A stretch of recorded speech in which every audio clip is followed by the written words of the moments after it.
이 조직에 있을 때는 개인의 역량이 아니라 다 아시는 것처럼 시스템에서 움직이죠. 어느 날 갑자기 혼자가 돼버려요.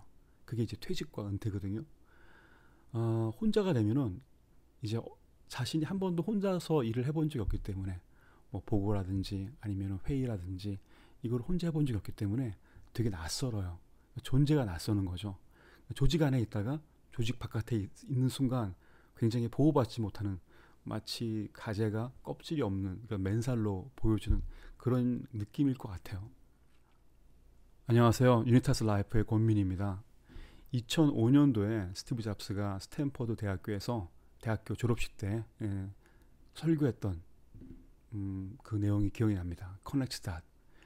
자신이 캘리그래피 수업을 받았거나 아니면은 그 대학교 중퇴했을 때 그러한 것들이 그때는 잘 몰랐지만 돌이켜 보니까 모든 것들이 연결되어 있다라는 말, 저도 그 말에 100% 동의하고 공감합니다.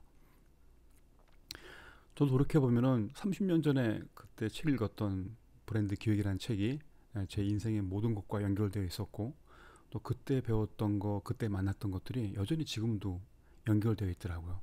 그래서 항상 우리가 일을 할 때 이것은 지금은 알 수 없지만 지금 하는 것들이 미래와 연결되어 있고 어찌 보면 과거와도 연결되어 있다는 것을 갖는 생각이 50대를 맞이하고 또 50대를 살아가는 사람에게는 매우 중요한 것 같아요.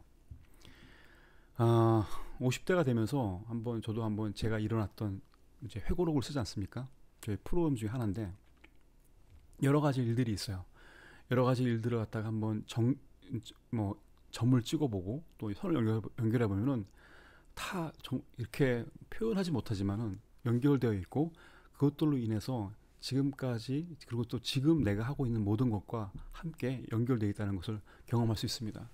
그래서 한번 여러분들도 시간 있으면은 과거에 했던 모든 일들을 하나 이렇게 사건들을 모아갖고 어떻게 되어 연결되어 있는가 한번 점을 찍고 선을 그어보면은 놀라운 그림들이 만들어집니다.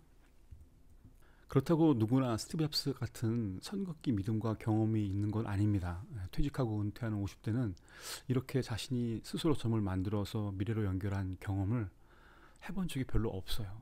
열심히 일했고 또 열심히 충실했기 때문에 뭔가 특별한 것보다는 남들이 다 했던 것들을 따라 했던 것들이 일반적이죠. 50대가 주로 했던 그림들이 이런 그림이죠. 이렇게 이 그림 보시면은 딱 봐도 코끼리가 그림 보이시죠? 이제 이것이 오름차순으로 이제 아니면 내림차순으로 선을 걷다 보면은 숫자에 따라서 코끼리가 나옵니다. 근데 이런 데는 창의성은 필요 없어요. 숫자만 알면 되고 숫자에 따라서 명령에 따라서 그리고 또 규칙에 따라서 그리면은 코끼리가 나옵니다. 지금도 우리 교육은 현재도 우리 교육은 대부분 이런 선긋기 교육이죠. 좋은 학교를 나오고 좋은 성적을 받고 그러면은 코끼리를 그릴 수 있다. 이런 것들이 지금까지 우리를 끌고 왔던 개념들입니다. 선긋기 개념들입니다. 인생 그림을 선긋기 교육으로 할 수 있을까? 아마 50살이 되었다면은 아니라는 거를 얘기할 수 있겠죠. 물론 이제 자기가 잘 선을 긋고 줄을 잘 서서 지금까지 잘 산 사람도 있어요. 그거는 부정하지 않아요. 하지만은 대다수가 그렇게 코끼리 그림을 잘 그렸다고 그렇게 선 긋는 대로 사는 거는 거의 극히 드물죠. 교육이 정한 숫자를 따라서 자신의 인생 그림을 그렸습니다. 우리는 대부분. 저도 마찬가지죠. 그러면 사회가 원하는 성공하는 코끼리를 될 수 있다고 이제 말을 했고 믿었고요. 근데 퇴직자랑 은퇴자들은 이렇게 오름차순으로 살았지만은 막상 퇴직해 보면은 이런 코끼리가 없다라는 거예요. 어떻게 선을 그을지. 그러니까 지금까지는 열심히 뭐 대리가 되고 과장, 차장, 부장, 임원 내지는 쭉 순서를 따라 올라가는데 막상 퇴직을 하고 은퇴를 하면은 내가 어디다 손을 그을지를 모르는 상황이 돼버리는 거죠. 이건 경험해보지 않으면은 뭐라고 표현을 못 하겠는데 한번 주변 사람의 이렇게 퇴직과 은퇴하는 사람이 있다면 물어보세요. 당장 내가 오늘 집을 나가서 누구를 만나야 될지 뭘 해야 될지 아니면 집에서 어떤 책을 읽어야 될지도 모를 정도로 막막해집니다. 어디다 선을 그을지 내가 어디다가 뭘 해야 될지 미래로 어떻게 나갈지도 모르는 상황이 돼버리는 거죠. 우리도 퇴직 후에 경제적 자유 때문에 정말 은퇴를 누리는 사람들은 극소수입니다. 물론 통계가 얼마나 맞을지 모르겠지만은 6.7% 정도라고 그러더라고요. 6.7%. 나머지는 여전히 취업을 해야 되고 뭔가 돈을 버는 생계 유지를 위한 활동을 해야 됩니다. 그런데 이러한 것들이 아까 잡스가 말한 것처럼 또 다른 선을 긋기는 어려운 거죠. 그냥 다시 또 다른 직장에 선을 긋기 시작합니다.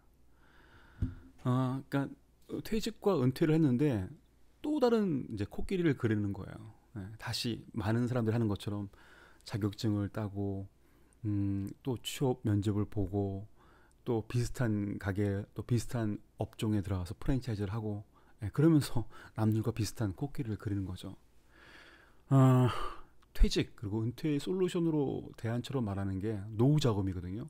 물론 노후 자금 필요합니다. 노후 자금이 정말 필요한데 여기에만 집중하면은 똑같은 또 코끼리선을 긋는 거죠. 1억 만들어야 되고 2억 만들어야 되고 안 되면 또 어디 개인연금 들어야 되고 근데 그거가 중요하지 않다라는 건 아니에요. 근데 그것만 바라보면은 똑같은 코끼리를 그릴 수밖에 없다는 겁니다. 또 이렇게 노후 자금, 노후 준비에 대해서 노후 자금과 이런 것들은 자료가 또 의외로 많아요. 이제 유튜브에 들어가면은 사람들이 대부분 그런 거는 쉽게 말할 수 있잖아요. 근데 뭐 자기도움 50대 자기도움 같은 거 말하는 건 어렵잖아요. 근데 숫자가 나오고 뭔가 이렇게 자신이 뭔가 액션을 취하면은 결과가 나올 수 있는 것들은 또 돈이기 때문에 그런 부분들은 얘기를 많이 하는 것 같아요. 하지만 역시 똑같은 코끼리를 그릴 수밖에 없습니다. 사실 이렇게 그러니까 선긋기의 개념은 아주 오래전 일이죠. 뭐 기원전 5,000년 전 메소포타미아에 있는 목동들이 이제 선을 그었다는데 왜 그었을까요? 우리는 이런 하늘은 본 적이 없죠. 굉장히 큰 은하수라는 저도 한번 본 적은 없습니다. 물론 이제 가끔 강원도나 어디 근처 갔을 때 얼핏 보지만 이런 별은 본 적 없어요. 근데 왜 그 목동들은 이렇게 많은 별에 선을 그으면서 이야기를 만들었을까? 그거 궁금하지 않으세요? 저는 항상 궁금했거든요. 근데 재밌는 거는 정말 많죠. 정말 많은 별들이 있고 또 선을 그으면 많은 이야기를 만들 수 있는데 근데 별자리는 뭐 1000개를 안 넘습니다. 100개를 안 넘습니다. 한 88개 정도가 있거든요. 근데 88개 물론 이거는 이제 그 전 세계 뭐 별자리 연합회인가 하여튼 뭐 그런 게 있다더라고요. 거기서 규정한 것들인데 왜 이 별자리가 별도 많은데 왜 이렇게 선긋기를 통해 갖고 많은 이야기들이 만들어지지 않았나? 저는 이게 궁금했거든요. 나중에 알게 됐습니다.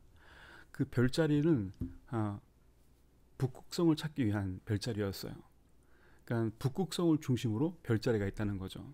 왜냐면은 북극성은 다 아시는 것처럼 북쪽을 돌지 않는 거잖아요. 다른 별들은 지구의 자전 때문에 다 뱅뱅뱅 돌고 있는데 그 북극성은 지금 보시는 것처럼 항상 변하지 않는 곳에 있거든요. 목동들이 낮에는 쉬죠. 쉬면서 밤에 이동하지 않습니까? 밤에 방향을 알려주는 거는 북극성밖에 없는 거죠. 그래서 북극성을 찾아야 되는데 이 북극성이 잘 안 보인다는 거예요.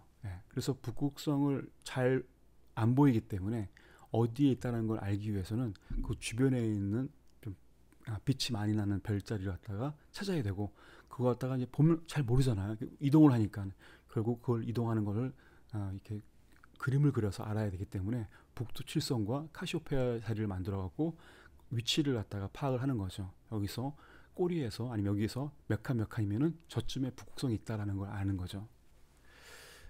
제가 이런 얘기를 왜 했냐면은 50대가 됐을 때 저도 마찬가지 이제 인생을 한번 점검을 해봅니다. 어떤 사건이 있었고 어떤 일이 있었고 뭐 인생에 굉장히 많은 일들이 있었으니까요. 근데 그것들이 다 이야기가 있죠. 이야기가 있는데 그 이야기 중에서 변하지 않는 것들이 있습니다. 많은 이야기들이 있고 또 많은 것들이 있지만은 항상 모든 일에 공통적인 부분이 뭐 없지 않아 있었습니다. 그걸 찾는 게 이제 북극성을 찾는 거죠. 저 같은 경우는 자기다움이었습니다. 자기다움. 그러니까 제가 어떤 일을 하던 뭐 브랜드 일을 하건 아니면은 비영리단체 일을 하건 아니면은 어떤 공부를 하건 항상 자기다움에 대해서 관심이 많았던 것 같아요. 그래서 저의 일의 모든 것들을 보면은 대부분 다 자기다움이라는 저의 북극성이 있었습니다.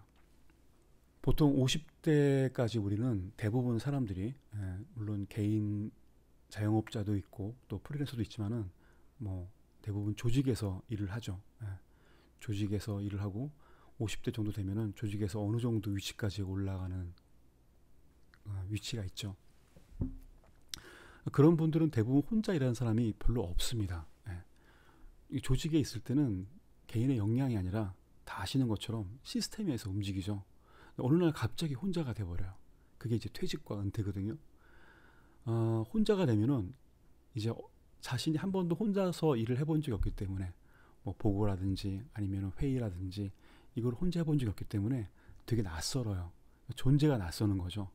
조직 안에 있다가 조직 바깥에 있는 순간 굉장히 보호받지 못하는 마치 가재가 껍질이 없는 그러니까 맨살로 보여주는 그런 느낌일 것 같아요. 제가 봤을 때 유니타스 라이프의 관점입니다. 주장이기도 하고 우리가 필요한 거는 새로운 조직이에요.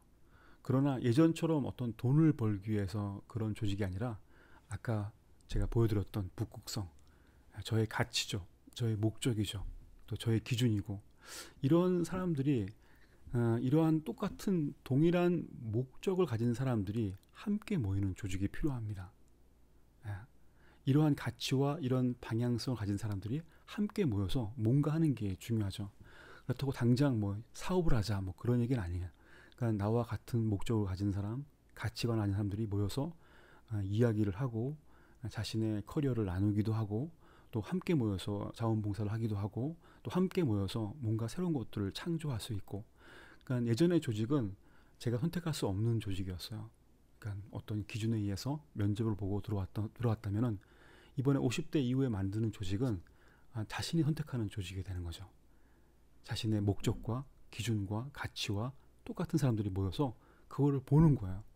같이 내가 갖고 있는 것이 진짜일까 가짜일까 아니면 내가 갖고 있는 것이 정말 진짜로서 나한테 존재하고 있는 건지 아니면 내가 그렇게 진짜라고 믿고 있는 건지 그거를 조직을 통해서 사람들과 통해서 그걸 확인할 수가 있는 것들입니다.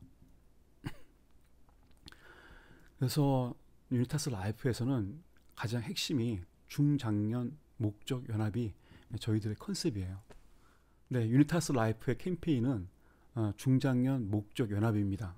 말은 되게 좀 거창하고 그리고 또 애매하죠. 근데 이게 가장 정확한 대답이에요. 지금까지는 우리가 회사에 의해서 조직에 의해서 내 점을 다른 점에 아니면 미래에 선을 긋는 것이 아니라 그냥 그 안에서 주어진 선을 긋고 점을 연결했죠. 하지만 지금부터는 나의 목적과 나의 가치와 나의 방향과 일치하는 사람들이 서로 경력들을 교차하면서 선을 긋는 거죠. 그러면서 새로운 그림을 만드는 겁니다. 오늘까지 말하면서 지금까지는 뭐 할 거야. 하지만 이제 먼저 유니타스 라이프 넷에 들어가서 저희가 어떤 일을 하는 건지를 차차리 살펴보시면은 어떤 일을 하고 있는지 알 수 있을 것이고요. 저희는 계속 이 부분에 대해서는 설명을 하도록 하겠습니다. 감사합니다.